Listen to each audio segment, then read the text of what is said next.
Hello everyone, this is Manish Thackeray और आप लोग देख रहे हैं यूजीसी नेट बूस्टर्स। ओके, तो इस पर्टिकुलर वीडियो में हम बात करने वाले हैं उन लोगों के लिए जिनने एग्जामिनेशन दिए थे पर किसी कारण से एग्जामिनेशन क्वालिफाई नहीं हो पाया है। किसी कारण से का क्या मतलब है कि कुछ ना कुछ नंबर कम रह गए और कोई तो कारण हो नहीं सकता है ना। तो ये किसी प्रकार की मोटिवेशनल वीडियो नहीं है, क्योंकि मोटिवेशन उनको लगता है जो कि फेल हो जाते हैं, है ना।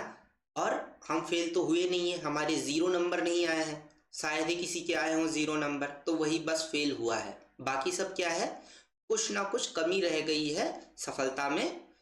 वो नंबर हो सकते हैं 20 नंबर से आपने क्वालिफाई ना कर पाया हो, 30 नंबर से क्वालिफाई ना कर पाया हो, लेकिन आप कम से कम 120, 130, 140 नंबर तक के आ चुके हैं। मतलब आप 0 से 120, 130 तक के जितने भी आपके नंबर आए हैं, 150 नंबर आए हैं, वहां तक के पहुंच चुके हैं।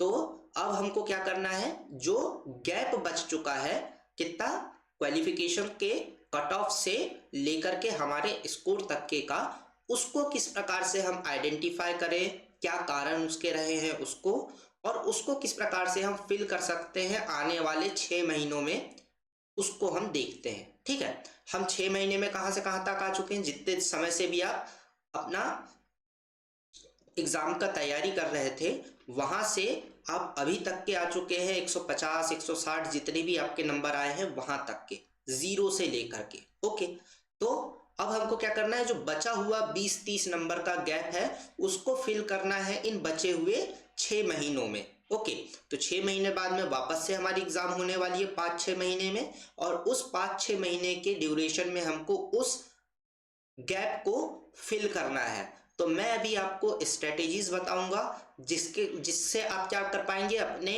गैप को आइडेंटिफाई कर पाएंगे, उसके लिए स्ट्रेटेजीज तैयार कर पाएंगे, और उस गैप को आप क्या कर सकते हैं, यदि आप काम करते हैं तो अगले एग्जामिनेशन तक के आप उस गैप को फिल कर पाएंगे। ठीक है, तो सबसे पहले हम देख लेते हैं कि कौन कौन से गैप्स हो सकते हैं जिसके कारण हम उन नंबर से शॉर्ट रह गए हैं। ओके,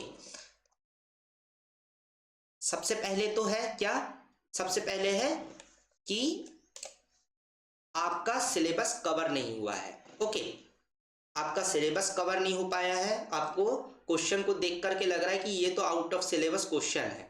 वो असलियत में आउट ऑफ सिलेबस क्वेश्चन नहीं है, वो पार्ट हम सिलेबस का कवर नहीं कर पाए हैं। ओके, तो बहुत सारे ऐसे क्वेश्चंस हमको देखने में मिलते हैं कि भाई ये तो सिलेबस में हमने पढ़ा ही नहीं है, ये तो सिलेबस के बाहर का है, या एक्सटेंशन हो गया है, किसी टॉपिक में बहुत ज़्यादा डीप डाउन पूछ लिया है।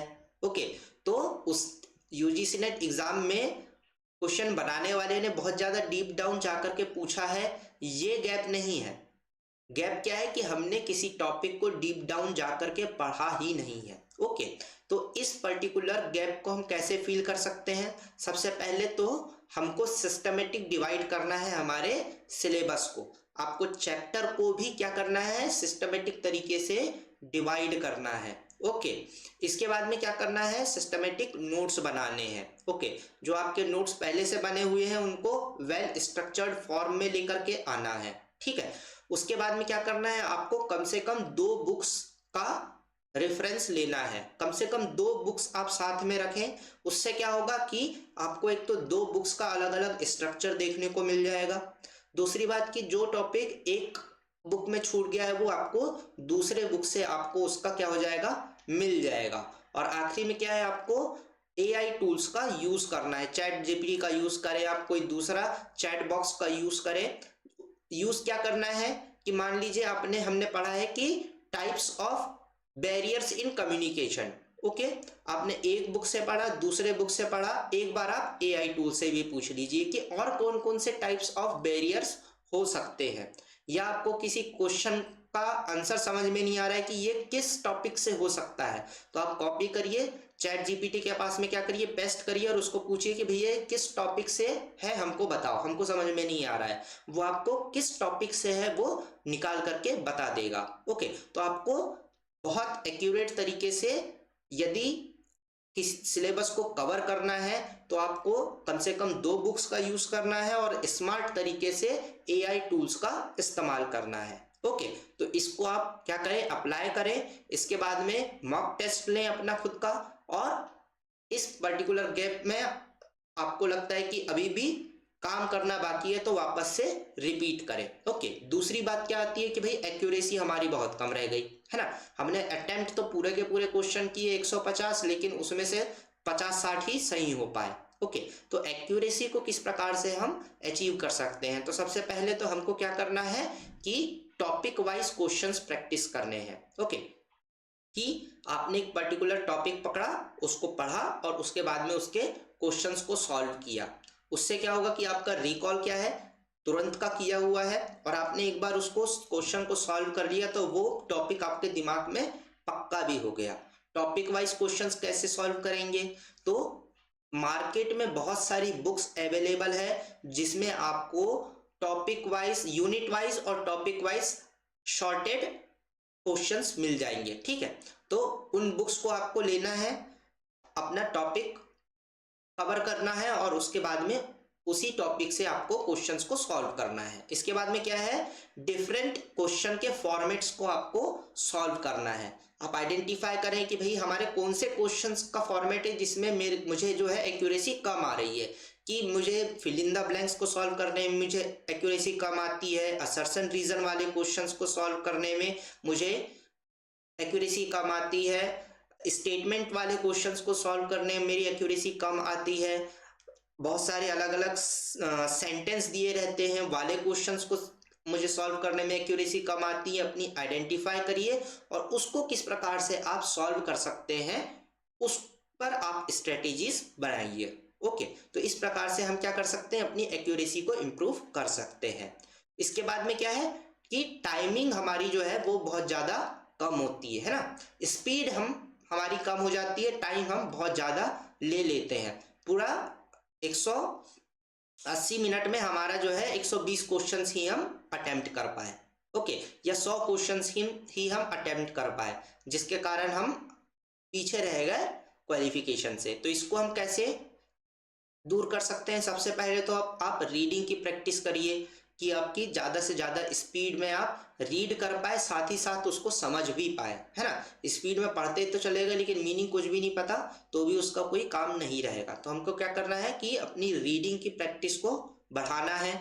दूसरा कि आपको टाइमर के साथ में क्वेश्चन प्रैक्टिस करना है। हम क्या करते हैं ज़्यादातर कि हम क्वेश्चन तो प्रैक्टिस करते हैं, बैठ गए हैं और क्वेश्चन प्रैक्टिस कर रहे हैं, लेकिन उसमें टाइम कितना हम कंज्यूम कर रहे हैं पर क्वेश्चन में उसका हम हिसाब नहीं रखते हैं। हमको क्या करना है, टाइमर लगाना है कि मैं 30 मिनट तक के क्वेश्चन सॉल्व करूंगी, तो उस 30 मिनट में मेरे कितने क्वेश्चन सॉल्व हो रहे हैं, उसमें हम 5 क्वेश्चन कर पा रहे हैं, 10 कर रहे हैं, 15 कर रहे हैं, उसको हमको क्या करना है, कैलकुलेट करना है। और अगले 30 मिनट में फिर हम कितना बना पाते हैं उसके ऊपर हमको क्या करना है, काम करना है, ताकि हमारे दिमाग में वो टाइमर सेट हो जाए। और क्वेश्चन के फॉर्मेट के हिसाब से हमको टिप्स एंड ट्रिक्स जो है वो तैयार करनी है कि यदि हमको असर्शन रीजनिंग के क्वेश्चन को जल्दी से जल्दी सॉल्व करना है तो कौन सी ट्रिक्स हमको इस्तेमाल करनी होगी, या हमको मैच द कॉलम को जल्दी से जल्दी सॉल्व करना है तो उसके लिए हम कौन कौन सी टिप्स को जो इस्तेमाल कर सकते हैं। ओके, यदि आपको इस पर्टिकुलर ट्रिक्स के ऊपर किसी प्रकार की वीडियो चाहिए हो तो आप मुझे कमेंट बॉक्स में बता सकते हैं, तो मैं आपको बताऊंगा कि किस प्रकार से आप असर्शन रीजनिंग के क्वेश्चन की स्पीड बढ़ा सकते हैं। आप जो है अपने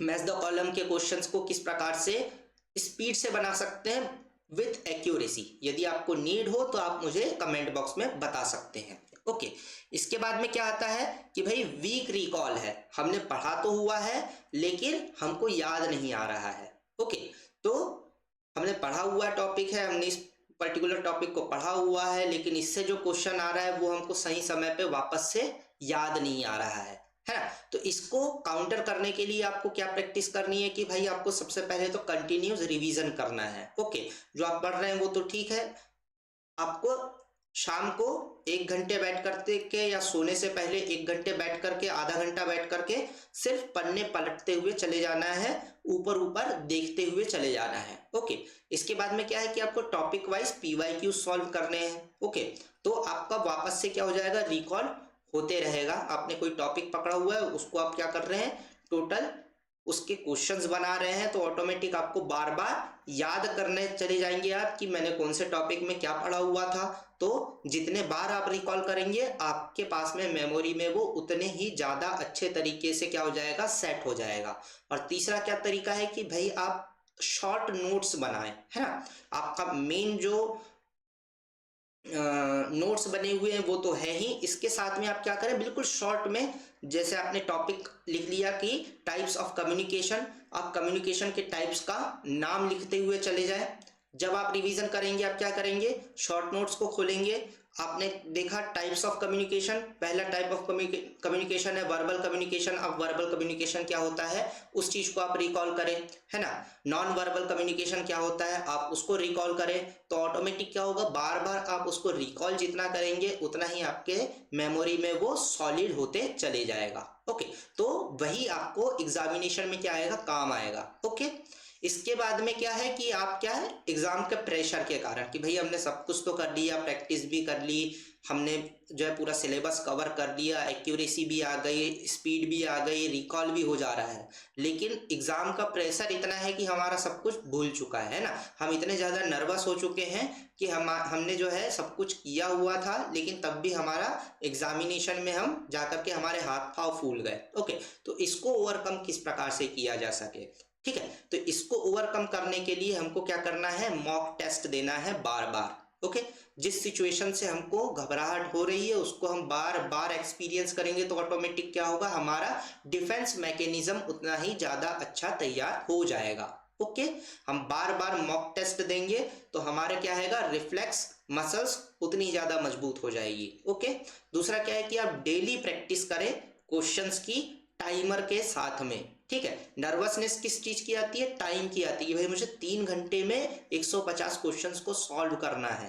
तो डेली प्रैक्टिस आप टाइमर के साथ में करें। और अभी कुछ दिन के लिए जब तक कि आप एग्जामिनेशन की तैयारी कर रहे हैं, अपने लाइफ के 6 महीने आप सोशल मीडिया से दूर रहें। ओके, सोशल मीडिया से दूर रहने का क्या कारण है कि भाई आपका ध्यान दूसरों में ज्यादा जाएगा। सबसे पहली बात कि भाई दूसरे जा रहे हैं मनाली कुंभ घूमने जा रहे हैं, आप बैठ करके एग्जामिनेशन दे रहे हैं। ओके, और आपको ये लग रहा है कि भाई मेरे हाथ से टाइम जाता जा रहा है, व्हाट इफ नहीं हुआ तो मेरा 6 महीना भी चले जाएगा और दूसरा मुझसे 6 महीना आगे बढ़ चुका होगा।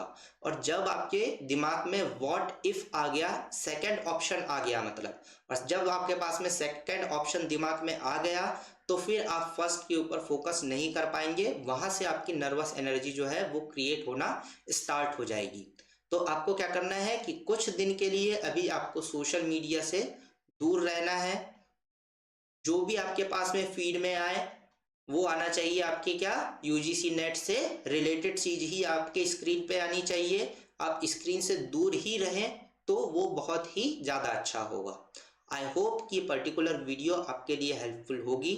जिनका भी क्वालिफिकेशंस हो चुका है उनको कॉन्ग्रेचुलेशंस, लेकिन जिनका नहीं हो पाया है उनको नेक्स्ट एग्जामिनेशन के लिए तैयारी करना है, क्योंकि हर कोई आपके जैसे तैयारी करने के लिए वापस नहीं बैठने वाला है। आधे लोग छोड़ चुके होंगे एग्जामिनेशन देना, और बाकी के जो नए आ रहे हैं वो आपसे 120 नंबर पीछे हैं।